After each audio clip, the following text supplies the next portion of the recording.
리빈 여러분, 시청자 여러분, 안녕하십니까? 국회의원 총선거가 불과 35일 앞으로 다가왔습니다. 오늘은 그 첫 번째 순서로 새누리당 박근혜 비상대책위원장을 모셨습니다. 새누리당의 총선 전략과 함께 앞으로 대선에 임하는 여러 가지 입장에 관해 자세히 알아보도록 하겠습니다. 박근혜 위원장님을 소개해 드리겠습니다. 큰 박수로 맞아주시오.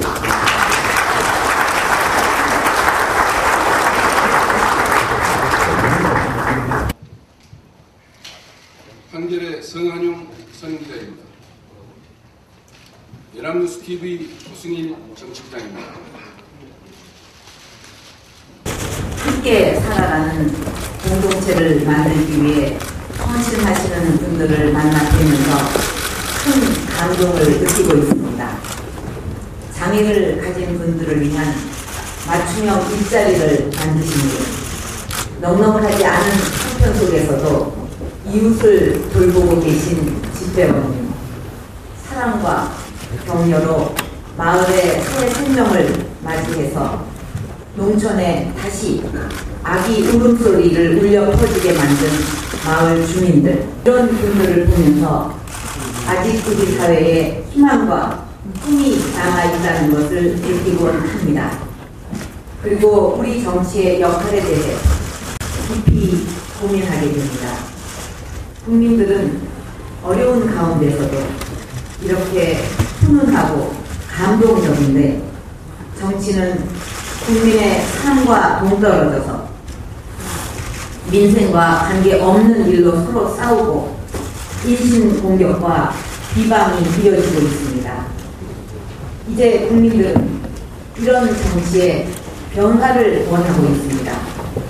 국민의 삶 속으로 들어가서 국민들이 겪고 있는 어려움을 해결하는데 모든 힘을 다하고 국민들께 드린 약속은 반드시 실천하는 정치가 되어야 합니다. 우리 정치에 이렇게 새로운 변화의 패러다임을 만들어야 합니다. 저는 야당도 이러한 새로운 정치에 협조하고 동참해 주시리라 믿습니다. 저희 새누리당 그런 정치를 하기 위해 정책과 사람, 당면까지 모두 바꾸면서 근본적인 개혁을 하고 있습니다. 아직은 부족한 점이 많으실 것입니다. 그러나 저와 새누리당 최선을 다하겠습니다. 지켜봐 주십시오. 감사합니다. 지난 2008년도에 당시 친박계 의원들은 공천 과정에서 학살을 당했다고 주장했었습니다. 박근혜 위원장께서도 우리도 속고 국민도 속았다 이렇게 말한 적이 있습니다. 그런데 꼭 4년이 지난 이 시점에서 정반대 현상이 나타나고 있습니다. 새누리당 공천에서 친이계 의원들이 대거 탈락했습니다. 낙천한 친이계 의원들은 표적 학살이라는 말까지 언급하면서 반발하고 있습니다. 오늘 조간신문을 보면 한 친이계 의원이 여론조사에서는 친박계 의원한테 한 10배 정도 앞섰는데도 정작 공천에서는 탈락한 것으로 나타났습니다. 공심에서 물론 당 여론조사만이 유일한 기준은 아니다 이렇게 해명하고 있지만은 쉽게 납득이 가지 않는 것도 사실입니다. 친이계 의원들은 현재 공천 심사자료, 컷오프 자료, 25% 컷오프 자료 공개를 요구하고 있습니다. 박 위원장께서는 친이계 의원들 집단 반발에 대해서 어떻게 생각하시는지, 그리고 공천 심사 자료를 공개할 의미는 없는지 말씀해 주시죠. 공정한 기준에 따라서 공천 심사를 하고 있습니다.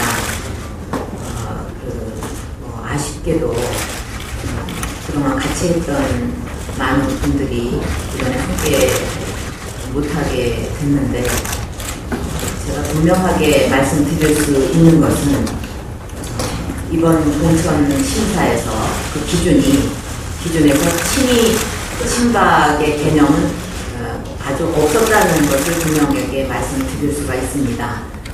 공천 심사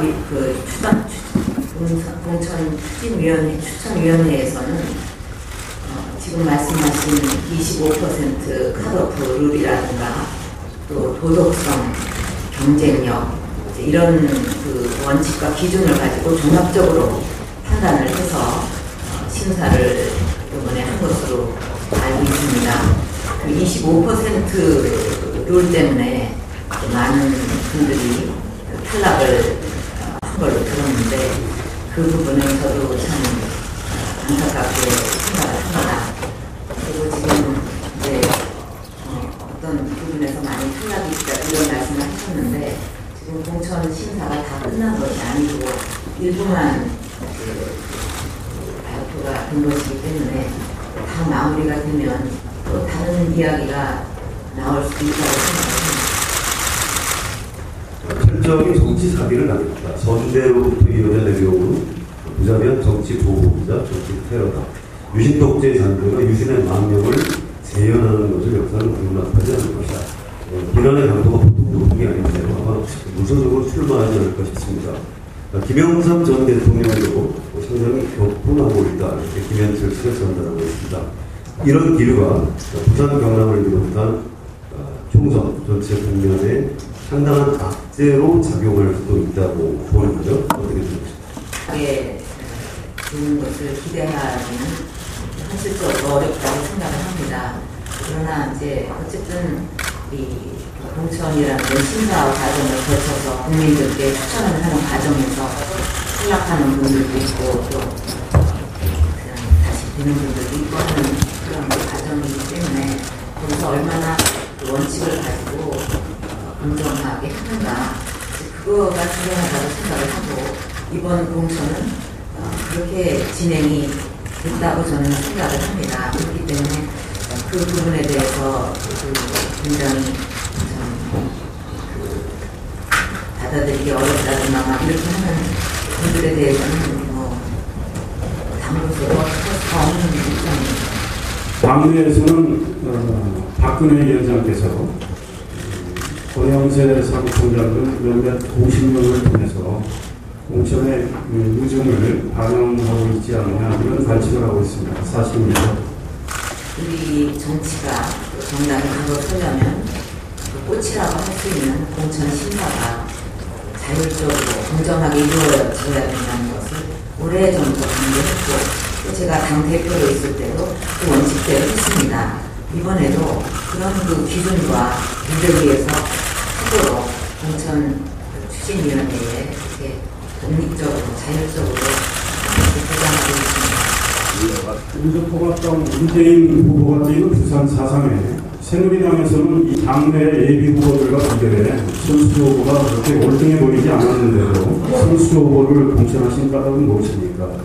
후보는 우리 당에서 발굴했다기보다 그 후보 스스로가 어떤 뚜렷한 그 소신과 꿈을 가지고 스스로 지원을 했습니다.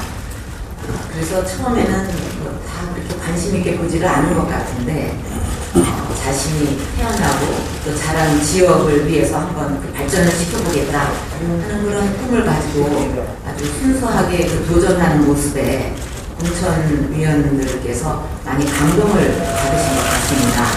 또 그 젊은이가 그 전세금 3천만 원을 선거 자금으로 해서 자신이 이 지역을 떠나지 않고 그 발전을 위해서 계속 한번 노력을 해보겠다 이런 당찬 그 모습 저도 참 아름답다고 생각을 합니다. 또 그런 젊은 패기로 만약에 선택을 받으면 그 지역 발전을 위해서도 참 좋은 역할을 해낼 젊은이가 아닌가 이렇게 기대를 합니다.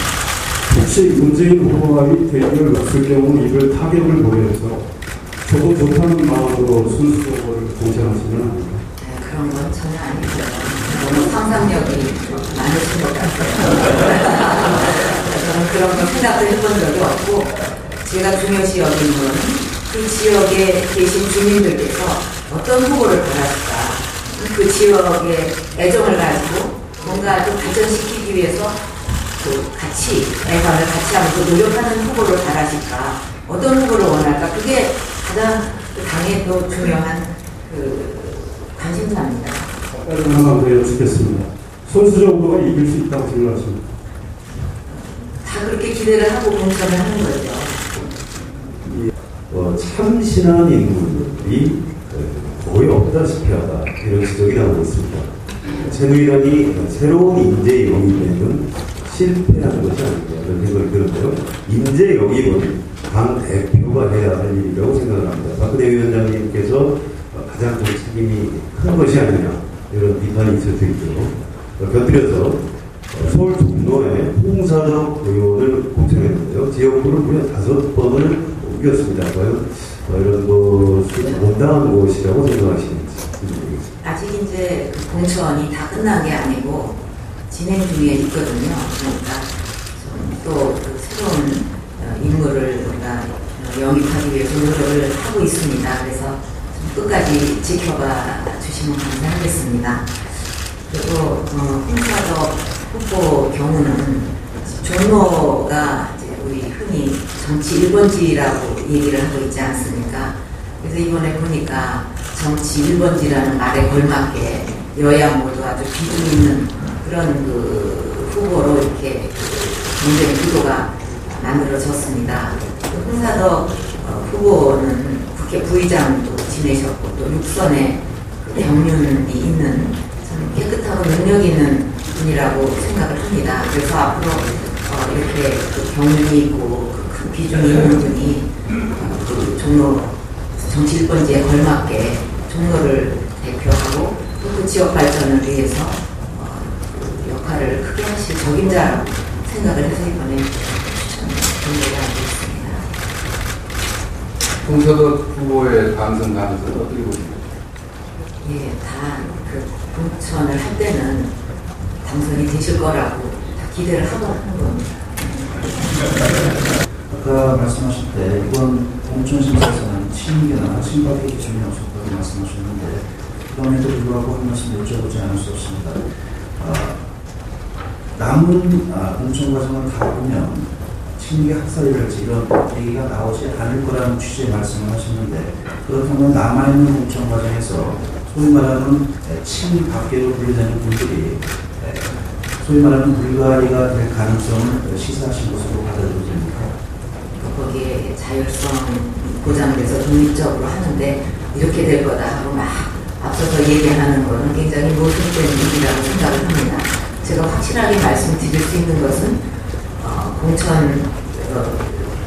공천위원회에서 친이친박이라는 소위 그런 것을 그런 개념을 갖고 하지 않는다는 거, 그 다음에 아까 말씀드린 그런 그 원칙과 룰에 의해서 하고 있다는 거, 또 이번에 탈락이 이렇게 많은 거, 저도 참 안타깝게 생각하는 부분입니다만, 그 25% 그 룰이 적용되는 데에 많이 좀 영향을 받았습니다. 그래서 그거는 어떻게 할 수가 없는, 안타까워서 이럴 수도 없고 저럴 수도 없는 그런 상황입니다. 네, 박근혜 위원장 본인의 문제에 대해서 한번 여쭤보겠습니다. 많은 분들이 박근혜 비대위원장께서의 총선 고치에 대해 관심을 갖고 있는 것으로 알고 있습니다. 총선이 얼마 남지 않았기 때문에 종전과는 진일보된 답변을 기대하면서 질문드리겠습니다. 비례대표로 이번 총선에 임하실 것인지, 임하신다면 많은 사람들이 관측하고 있는 1번을 맡을 것인지, 아니면 후순위의 배수진을 치고 총선 승리를 독려하실 보관을 갖고 계신지 답해 주십시오. 지역구 공천이 한참 진행 중이고 비례대표는 아직 시작하지도 않았습니다. 그래서 이 부분에 대해서는 당의 결정에 필요합니다. 맡길 것입니다. 다음은 총선 전망과 관련해 김원태 국장 질문해 주시죠. 지금 현재 그 새누리당이 이번 총선에서 원내 제1당 위치를 내주는 게 아니냐 이런 전망들이 많이 나오고 있습니다, 사실. 그런데 과거 그 한나라당 시절 그 17대 총선, 그러니까 8년 전이죠.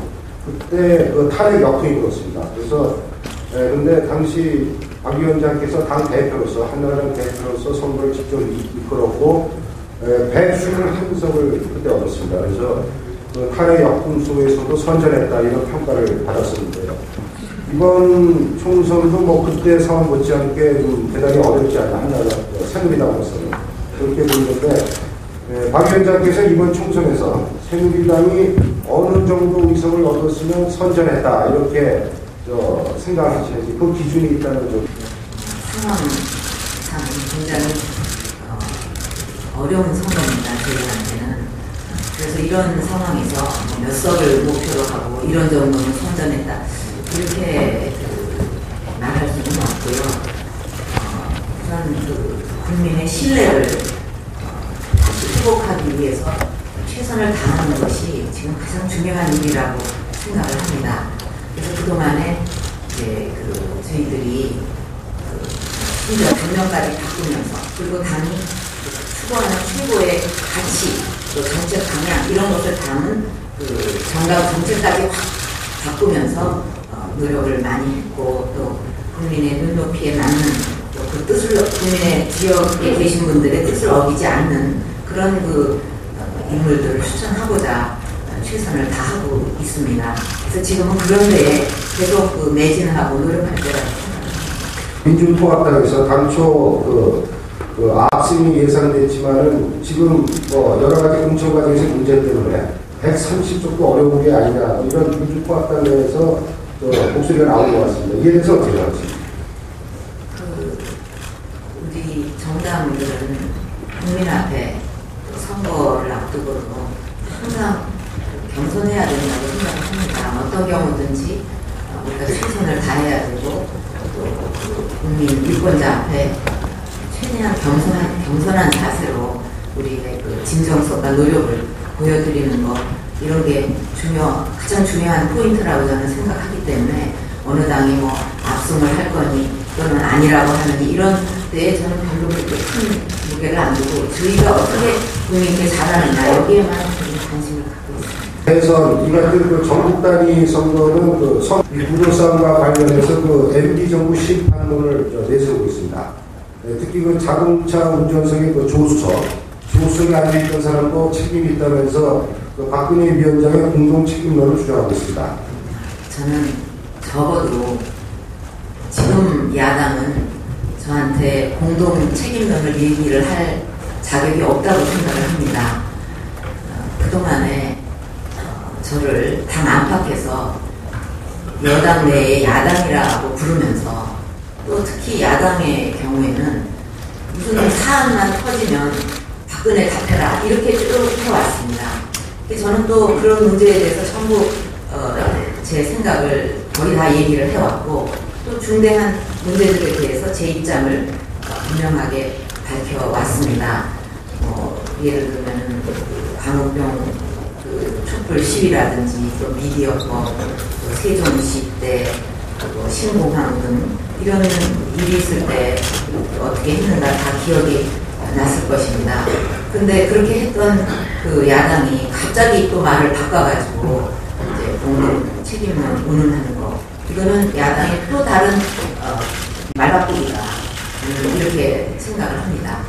그리고 또 한편으로는 정부가 하는 일에 일일이 다 반대를 하는 것이 그게 또 국민을 위한 겁니다. 저는 그렇게 생각하지 않습니다. 이 대통령의 실정에 대해서 많은 비판이 나오고 있습니다. 이 위원장께서는 대통령이 뭘 잘못했다고 보시는지 두세 가지만 말씀해주세요.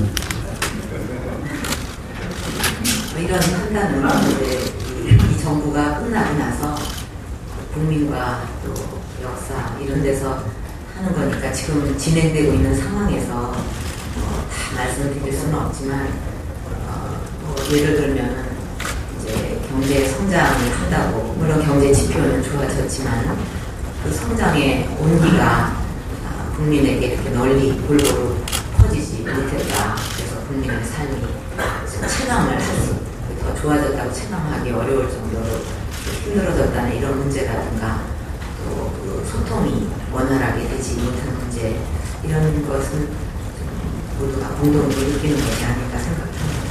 인사와 관련해서 고소영 강부자 이런 얘기도 있었는데 인사가 잘 된 겁니까? 그러니까 이런 말들이 회자될 정도로 많은 불만이 있었던 거 아니겠습니까? 비상대책위원장을 맡으신 이후 한 3개월 됐는데요. 그동안 이명박 대통령 한 번도 안 만나신 것 같습니다. 만나시지 않은 특별한 이유가 있습니까? 아니면 일부러 거리를 두시는 건가요? 무슨 행사 때 뵌 적이 있어요. 예, 그리고 이제 따로 연장을 받는 그거 말씀하시는 건데, 그거는 대통령께서 무슨 특별히 얘기할 일이 있으시거나 그럴 때 자기가 맞으면 되는 거고 그렇지. 지금 저도 비상대책위원장 맡아가지고 바쁜데 대통령께서도 바쁘시고. 그 앞으로 대선때까지 대통령과의 정치적 관계를 어떻게 설정하고 계십니까? 당에서는 대통령 탈당 얘기도 나오고 하는데 지난번에 답변하셨지만 만약에 대통령이 탈당하신다면 말리실 건가요? 아니면 나누실 건가요? 현재 보면 지난 세월을 보면 역대 정부 말기마다 대통령이 탈당하는 이런 일이 반복돼 왔습니다. 그런데 그렇다고 해서 국민의 삶의 어려운 점이 해결이 되었는가? 그거는 아니지 않습니까? 그러니까 중요한 것은 무엇이 치탄을 받는 점인가? 이것을 분명히 알아가지고 그것을 고치는 노력, 저는 이게 중요하다고 생각을 합니다. 대통령 탈당이 해법은 아니지 않는가 이런 생각을 하고요. 또 대통령께서도 국정의 책임 있는 마무리를 위해서도 탈당은 그런 건 하시지 않지 않을까 그렇게 생각합니다. 새누리당 비상대책에서 활동하시는 분 중에서 이상돈 비대위원장님이 계시죠. 이분이 얼마 전에 이런 말씀을 했습니다. 기업을 좀 도와드리기 위해서 발언을 소개해드리면요. 이상돈 의원 등 이른바 MB 측근 비리 의혹이 사실상 특검을 할 정도의 중요한 사안이다. 이명박 대통령의 내곡동 사저 문제에 대해서는 이런 말도 했습니다. 이미 범죄가 사실상 저질러진 형국이며 최소한 대통령 아들인 이시영 씨와 경호쪽 관계자에 대해서는 기소가 불가피한 사안이라고 말했습니다. 박 위원장께서는 이명박 대통령과 관련된 측근 비리 의혹을 어떻게 규정하고 계시고 또 이 문제가 어떻게 해결돼야 된다고 보십니까? 친인척 비리 이거는 당연히 성역 없이 철저히 수사해야 된다고 생각을 합니다. 그리고 또 거기에 대해서 잘못이 있는 게 발견이 되면 엄중하게 책임을 물어야 된다고 생각을 합니다. 그리고 또 앞으로도 이런 일이 자꾸 재발되지 않도록 이런 것을 방지하는 근본적인 대책을 마련하는 것도 중요하다. 저는 이렇게 생각을 하고 있습니다. 재임하고 계신 중간에도 이루어질 수 있다고 생각하십니까? 제가 전에 당 대표 하던 시절에 이제 대통령 측근 비리, 친인척 비리, 권력 실세 비리 이런 것을 막기 위해서 상설 특검제를 도입해야 된다, 이런 제도를 도입해야 된다 하고 주장을 한 적이 있습니다. 그래서 하여튼 이런 제도를 포함해서 뭔가 근본적인 어떤 장치가 있어야 되지 않을까 저는 그렇게 생각합니다. 2010년 지방선거부터 이른바 세대 투표가 하나의 경향성을 가진 어떤 패턴으로 자리매김한 것 같습니다. 특히 작년 11.6 서울시장 보궐선거는 이런 세대 투표가 극명하게 드러난 선거로 보이는데요. 당시 2030 세대 유권자의 70%가 무소속의 박원순 후보를 찍었습니다. 세대 투표 양상은 어디서 비롯되고 있다고 진단하시고 계십니까? 그렇다면 진단에 따라서 처방도 필요할 것 같은데 한 달 앞으로 다가온 총선에서 박 위원장께서는 2030 세대의 표심을 잡기 위한 어떤 비책을 갖고 계신지 소개해 주십시오. 젊은이들 이렇게 학생들 이렇게 만날 때마다 참 안타깝고 미안한 생각이 듭니다. 그 젊은이들이 지금 참 어려운 그 삶을 살아가고 있어요. 그러니까 대학생 경우에는 등록금 부담에다가 또 취업 걱정, 그다음에 학점 관리에다가 스펙 쌓기까지 유사 일의 최고의 스펙이라는 평가를 받으면서도 굉장히 어깨에 무거운 짐을 안고 지금 우리 젊은이들이 살고 있습니다. 그래서 이렇게 희망을 찾을 수가 없고 또 삶이 어려우니까 정부에 대해서 굉장히 비판적이다 이렇게 생각을 합니다. 근데 제가 이제 그런 대학생이나 젊은이들을 만날 때 또 느끼는 것은 역시 중요한 것은 진정성이다. 그래서 젊은이들의 말을 정말 경청하고 진심을 가지고 듣고 그 문제를 해결하기 위해서 진정 어린 노력을 하는 것. 이제 이것이 굉장히 중요한 일이라는 생각을 합니다. 제가 꿈꾸는 사회, 꿈꾸는 나라는 어느 대학, 어느 학교를 나왔든 또 어느 지역에 살고 있든 그 젊은이들이 자기 꿈을 꿀 수가 있고 그거를 펼칠 수가 있고 열심히 노력하면 행복해질 수 있는 사회, 그런 사회를 만드는 것이 저의 굉장히 정치를 하는 큰 꿈이거든요.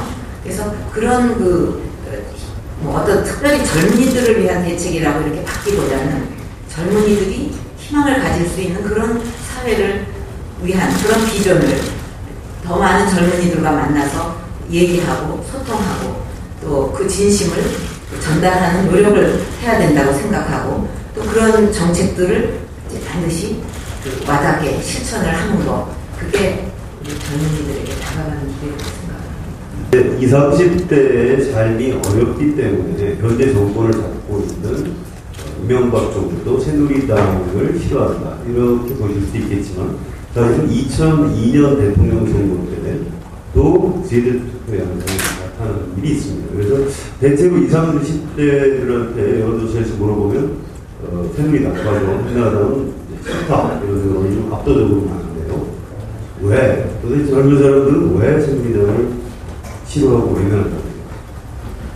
이제 그래서 이번에 국민과의 약속이라는 이름으로 정강정책을 확 아주 180도 바꿨습니다. 성장 위주라든가 이런 것이 아니라 우리 당이 추구하는 최고 가치는 국민 행복이다.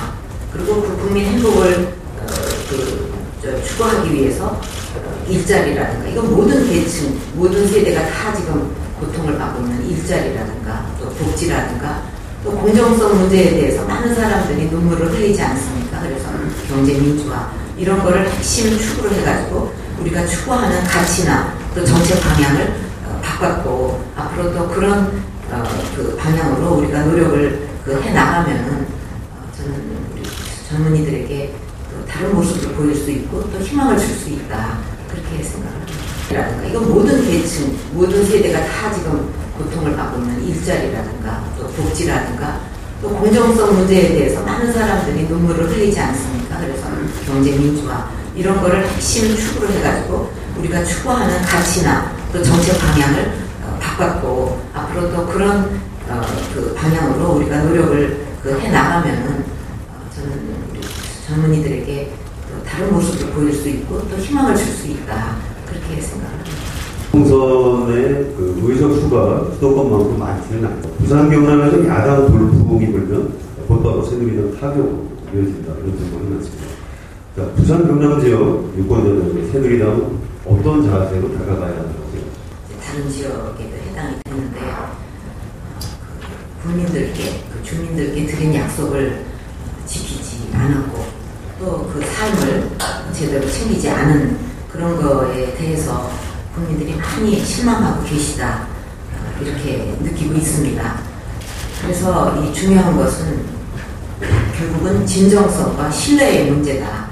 그리고 그 진정성과 신뢰를 어떻게 하면 이거를 보여드릴 수 있는가, 이것이 저는 핵심 대책이라고 생각을 합니다. 그래서 그런 차원에서 지금 말씀드렸듯이 앞으로 그 정책들이 정말 국민에게 실질적으로 도움이 되고 또 그 삶을 챙기는 그런 정책들, 또 그것을 제대로 실천할 수 있는 그런 인물들을 또 이번 선거에서 국민들께 추천을 해드리고 또 그것을 실제로 실천을 하고 이런 것이 중요하다고 생각을 하고요. 이번에 새누리당에 나오는 후보들은 전부 이 국민과의 약속은 반드시 실천하겠다는 서약을 하게 돼 있습니다. 그리고 당에서도 그 서약이 지켜지도록 끝까지 챙길 것입니다. 부산 경남 지역 유권자들한테 특별히 하고 싶은 말씀 있습니까? 여러 가지로 죄송하죠. 그냥 약속도 못 지키고 또 여러 가지 저축은행도 그렇고 삶을 잘 챙겨드리지 못한 것을 참 죄송스럽게 생각을 하고 있습니다. 더 분발하고 노력을 하려고 합니다. 기왕 얘기 나온 김에 그거는 제가 지난번에도 말씀을 드렸고 여러 차례 말씀을 이미 드렸는데 이제 우리 국가 경쟁력 차원에서 이 신공항은 필요하다고 저는 믿고 있습니다. 꼭 필요한 인프라다. 그래서 그것은 이제 반드시 추진해야 된다고 생각을 하고, 또 이것은 이제 각 지역에 있는 주민들이 그것을 인정하고 받아들이고, 또 우리나라 전체로서도 큰 프로젝트이기 때문에 공감대를 형성해야 되기 때문에 국가적으로도 공감대를 형성하고, 또 모든 주민들이 인정하고 받아들일 수 있도록 투명하게, 또 전문가들에 의해서 객관적으로 이게 진행이 되도록 하는 것이 중요하다고 생각을 합니다. 선두의 여왕이라는 총선에서 지면 대선도 불리할 것이다, 이런 분석이 있는 반면에 또 오히려 총선에서 지는 게 대선에서는 유리할지도 모른다, 이런 또 분석도 나오고 있습니다. 박 위원장께서 이번 총선 결과가 대선에 어떤 영향을 미칠 거라고 보는지 말씀해 주시죠. 지금 우리 국민들께서는 이 총선과 대선을 분리해서 보시는 것 같아요. 그래서 저희 새누리당으로서는 이번 총선에서 국민들께 선택을 받고자 최선의 노력을 다할 뿐이다. 또 그렇게 돼야 또 약속을 드린 일을 실천할 수가 있고 그런 토대가 마련되니까 그렇게 생각을 합니다. 총선에서는 저도 대선에서는 유지하는 것입니다. 아니, 이기고 지는 문제가 아니라 이제 총선은 총선이고 대선은 대선이고 좀 이렇게 분리해서 보시는 경향이 있지 않나 이렇게 느끼고 있습니다. 1대1 대결 구도에서 아무래도 지금 박근혜 위원장의 가장 큰 적수는 본인은 입장을 밝히지 않고 있지만 안철수 서울대 교수였습니다. 그런데 안철수 교수의 태도는 좀 애매모호해 보입니다. 그래서 비판도 나오고 있는데 그런 태도는 바람직한 건가요? 바람직하냐고요? 아니, 그분이 어떤 태도를 갖든 그거는 제가 평가할 일은 아니죠.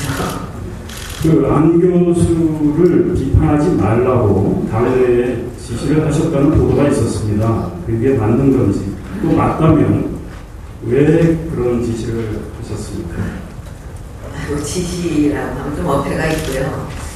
그런 얘기는 한 적이 있습니다. 이분이 정치를 하겠다고 선언한 것도 아닌데 정치 공세를 펴는 거 이런 거는 바람직한 일이 아니지 않느냐 그렇게 얘기한 적이 있습니다. 안 교수에게서 배우고 싶은 게 있다면 무엇입니까? 이제 국민들이 새로운 변화를 원하고 있지 않습니까? 또 새로운 변화를 위해서 국민의 소리를 귀 기울여 들으면서 소통을 강화하고 이런 것이 참 중요한 자세라고. 작년까지만 해도 이제 현실 정치에 진입하기를 주저했던 문재인 이사장이 지금 본격적인 정치 활동을 하고 있습니다.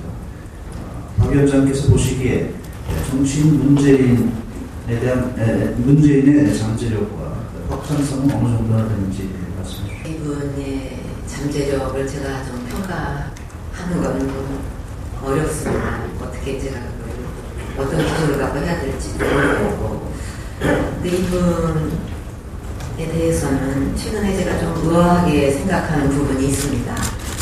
문재인 후보라고 하면은 노무현 대통령의 대표적인 비서실장이셨고, 그렇기 때문에 노무현 대통령의 추구하는 가치나 또 정치 철학이나 정책 이런 거에 대해서 가장 잘 알 수 있는 분이라고 생각합니다.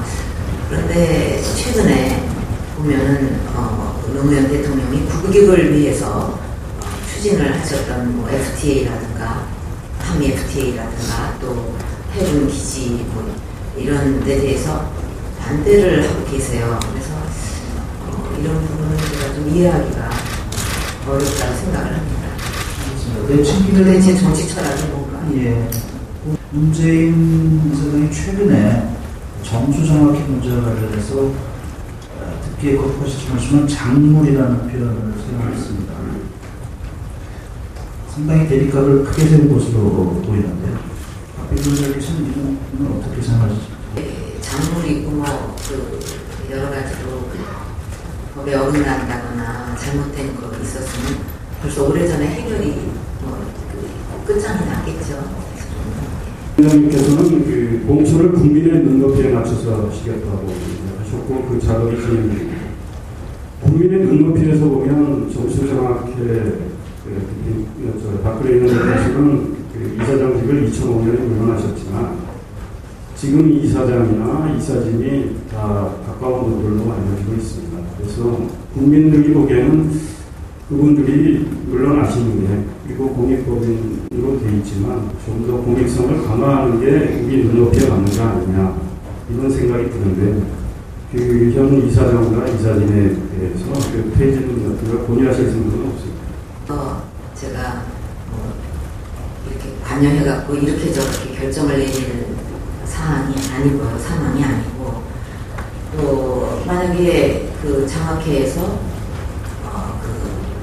공익에 어긋나는 그런 운영을 했다든지 또는 뭐 비리가 있다든지 그렇다면 그거는 그 당국이나 이사진에서 판단할 문제가 아니었습니까? 새누리당 쇄신 작업에 대해 오승희 전 시장 질문해 주시죠. 다소 이른 감은 있지만 지난 3개월을 되돌아보시면서 이건 참 잘 됐구나 하는 건 무엇이며 이건 부족해서 앞으로 좀 더 보완해 나가야겠다는 게 있으면 들려주시고요. 최근 여론조사에서 정당 지지율이 민주통합당을 다시 앞서기 시작했는데 이것이 새누리당이 잘해서 그런 건지 아니면 민주통합당이 잘못해서 그런 건지 한번 판단해 주십시오. 잘못된 과거하고 단절하고 또 우리가 추구하는 가치나 정책 방향도 확 바꿔서 시대에 맞게 또 국민의 요구에 맞게 그 바꿔갖고 지금 노력을 하고 있다는 거. 그 어떤 정책이나 정치 쇄신에 있어서 그런 노력을 열심히 하고 있는 거 이거는 뭐 국민께서 평가를 해주시지 않을까. 그리고 또 정당 지지율도